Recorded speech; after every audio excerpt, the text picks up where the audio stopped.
L'exemption de visa est censée simplifier les voyages et promouvoir le tourisme entre les pays partenaires, à condition d'être appliquée des deux côtés.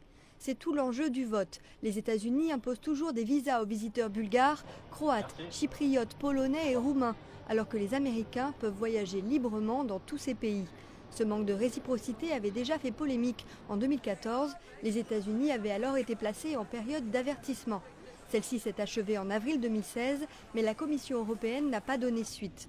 Jeudi, au Parlement européen, les députés ont largement soutenu une résolution l'incitant à agir dans les 2 mois. Pour eux, c'est une question de solidarité européenne.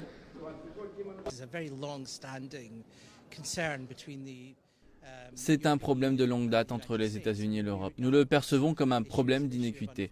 Nous entretenons une relation bilatérale très forte avec les États-Unis, mais certains pays européens sont toujours soumis à l'obligation de visa et nous pensons que ce n'est pas juste et que la situation doit être rééquilibrée.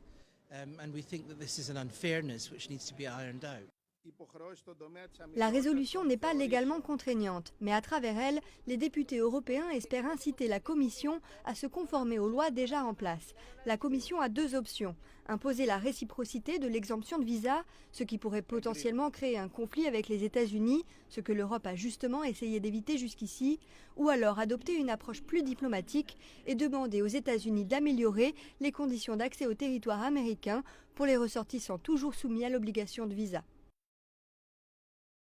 Supposons qu'elle décide que la réciprocité n'est pas d'application et donc que les citoyens américains qui vont venir sur le territoire européen doivent être porteurs d'un visa. Elle peut proposer cela. Mais pour que ça devienne une réalité, il faut que cet acte délégué soit approuvé par le Conseil européen et par le Parlement européen.